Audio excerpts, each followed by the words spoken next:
So then the next question is, how do you regard other aspects of spirituality, such as metaphysical or the phenomena manifestations, that people really like to develop and study, such as psychic phenomena or angel therapy or crystal healing, tarot cards, all of this stuff? Yeah, well, there's a place for all of it. It's all good. There's no problem with any of it. It all serves. But the real goal of spirituality is to go beyond ego, to go beyond the me. And on the way there, we have to sometimes learn about the me and heal the me and make the me more positive and help the me understand the truth on an intellectual level. All of that comes before being able to wake up out of the me. So a lot of the New Age technologies are means for doing that, means for understanding, means for healing especially.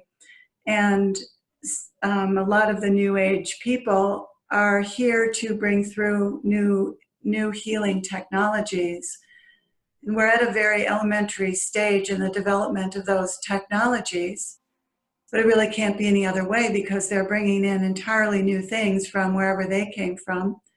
And so they are experimenting and developing these tools. So some are not really that powerful and some are more powerful, but they'll get there, and they're serving. And it's a really beautiful thing that there are people who are willing to stretch the boundaries of what we know by trusting their intuition and bringing through things that they channel information or intuitively receive guidance about how to do healings or create inventions and things like that. It's one of the ways that our level of consciousness here on planet Earth is getting raised by these courageous souls, and yet a lot of them are just human. Some of them aren't even awake, and they maybe haven't fully developed their techniques yet. And so, unfortunately, the New Age gets a bad name because there's a misuse of some things, including a misuse of psychic gifts. Because actually, if you're really not, some people develop psychic gifts before they awaken. And, you know, if you develop psychic gifts before you awaken, guess what's going to probably use those psychic gifts to some extent? Yeah, I'm seeing that. I'm seeing that already. Yeah. Yeah. And, you know, we can only be the way we are. We can only be at where we're at on the path. We have to live that fully. And that evolves to the next stage and the next stage and the next stage. So there's nothing wrong with any of it, but it does deserve our discrimination. You know, we just need to be as discriminating. But then again, by being undiscriminating, we learn to be discriminating. So, you know, you really can't go wrong. This universe is self-correcting. Yeah. We go the wrong direction, then we suffer and we learn, and then we go in a direction where we don't suffer and we go, aha, that must be the right way. Mm-hmm. So we figure it out. It's all good. And that's a big part of the teaching that I'm bringing through from Jesus, is that it is all good. It's all grace. One of my books is called All Grace. And it all serves. This is a school. Life is a school. Earth is a school. Yeah, that metaphysical or phenomena side kind of gets hammered from all sides, because the people in strictly non-dual traditions also have a tendency to go, you know, that's woo-woo, poo-poo, you know, that's not to be taken seriously. And as well as, you know, the Orthodox Christian view of all that, of course, is well, they used to burn people at the stakes for that. So, you know, unfortunately they've evolved, but all right. So well, I know this very well, because having been an astrologer and a channel, I do feel like I got it from all sides. Yeah. What am I thinking? Non-dual teacher, right? And right. Came from a New Age background. But I understand why if non-dual teachers haven't had the experiences that I have with channeling and other dimensions, so, not all non-dual teachers have had psychic experiences. If you haven't had experiences like I have, well, then why would you teach about them or talk about them? That would just be talking about something that wasn't true to your experience. Right. Or Which give isn't them a any good value idea. at all. But for me, it is my experience, and to not speak about it, well, I think I am here to speak about it. So it wouldn't be being sort of honoring my gifts if I didn't share what I understand about them. I think there's a real place for all of it, for understanding, especially that we're not alone here. There's a whole hierarchy of non-physical beings who are engaged in guiding us personally and assisting planet Earth. And that isn't just my idea, that's, what is brought through by every channel, every psychic. There has to be some truth to it, right? There's a certain consistency in what channels and psychics bring through that has to have some veracity to it. So, yeah. Yeah, I like that. Okay. Again, I have lots of stuff, but that's. I think we better just keep moving through this. So the next one is: there something we as spiritual seekers can do to contribute to the planet's well-being, evolution, and awakening? Absolutely. I suspected. Yeah. Heal your issues, heal your Yeah. psychological issues. And although they may not prevent you from awakening, they may prevent you from staying awake, they may prevent you from being a nice person when you are awake if you don't heal those issues. So those issues that, that's what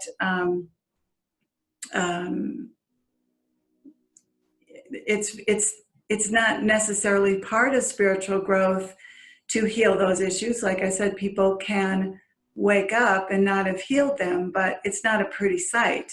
Yeah. Because that's where we have the abuses of power and so on. So we're meant to be whole individuals here who are divine, who are human manifestations of the divine, embodiments of the divine qualities of love and peace. And if we aren't that, I say, what good is spirituality? Right. Yeah, I'm with you. So healing's really important. And another thing, of course, is to meditate, because our default is not, it is the place of all suffering. The default is the egoic mind. It's the ego, it's the monkey mind.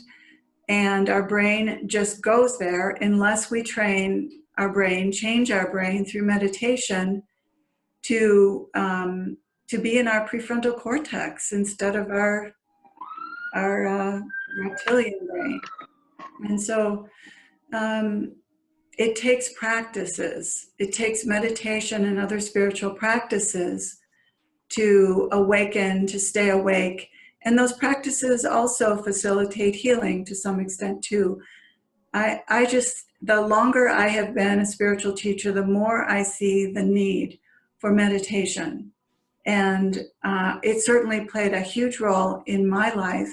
It's played a huge role in most spiritual teachers' lives, at least the ones that we respect and know of, who are, really embodying those qualities of the divine. And so I'm not sure you can get around that. I think that it's usually necessary for most people. And it's a little bit of a shame when people see the few examples of those who haven't had to meditate, they've just awakened, and those people are not teaching that you need to meditate. I just want people to understand that that is the exception, not the rule. And perhaps those people, undoubtedly, those people meditated in other lifetimes, and they were just ready and ripe to awaken in this one. They may have been beings who were already awakened on other dimensions who just came here and eventually just woke up. So they already had that higher level of consciousness, that potential in them. They didn't need to do anything because it had already been accomplished. So most people need to meditate. So those are the two things, heal and meditate. So the next one is darkness. This is how the question was put, so I'm just keeping it in those terms. Is darkness or lightness coming our way? So I guess we're asking for a little prognostication from you or something, or, what sense do you get or what have you? Yes. I knew it. It's equal amounts of both, isn't it? Well, that's what we're seeing. Well, this is duality, isn't it? So there's light and But it seems to be more and more extreme both ways, and it's leaving this vacuum, I guess, sort of in the middle. I agree that, and it's not, and I'm speaking for the beings who have taught me also, there is an amping up of the light and the dark forces on this planet, because planet Earth is at a critical juncture in its evolution, and humanity is at a critical juncture in its evolution. And so it's called forth a lot of helping forces to help it along.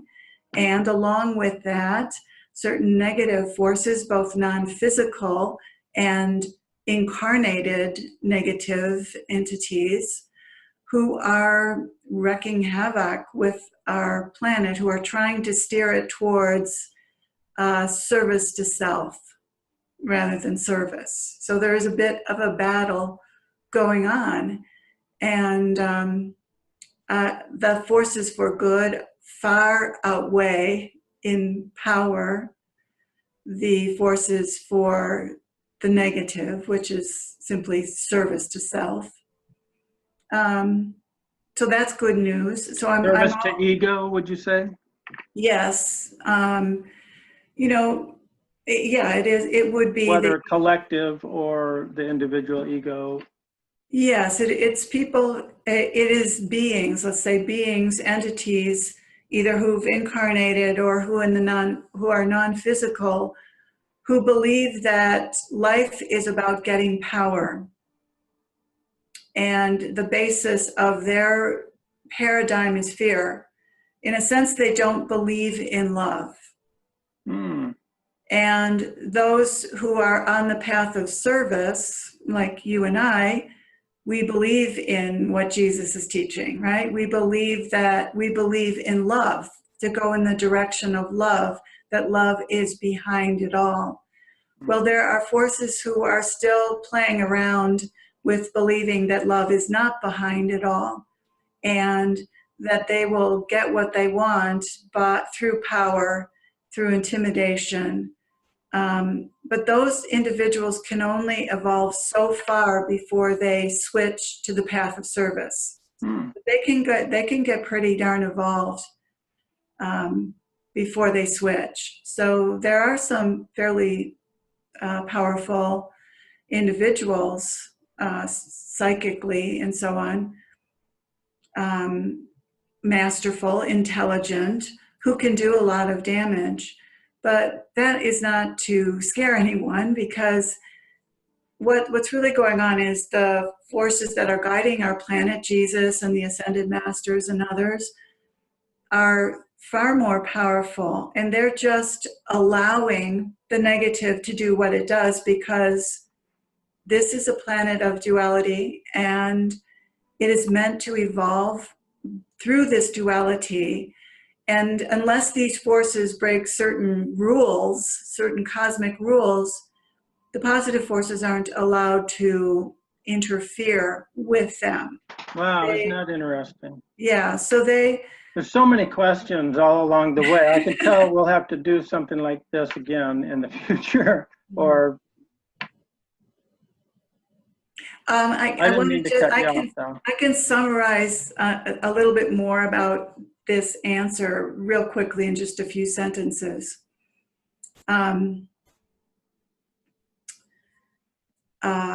Let's see, what was I going to say? I knew I shouldn't have. I've been holding my tongue, but then it had to come out. Oh, yeah, no, you're doing great. Okay, here's what I want to say, and here's what Jesus has said to me. These positive beings who are guiding our planet are not concerned that goodness, that light will not win out. They're not concerned about that because, of course, goodness will win out. What they are concerned about is that humanity, this humanoid civilization on Earth, will not be able to survive on Earth. And it's very precious. There's no other humanoid society in the whole universe that is like human beings here on Earth. Ooh, wow. Earth is unique environment, right? And the humanoids on Earth are unique, and they're very concerned that they'll lose this form of life, this form of humanoid life, if we continue to destroy the very environment that sustains us. Now, the Earth, of course, will survive. It has survived all sorts of cataclysms and ice ages and meteors and whatever. The Earth itself will come back from whatever damage we do to it. But it is possible that we may make it unlivable for human beings as we know them. And that is a concern. And they don't really know if we will make it in that way or not. Mm-hmm.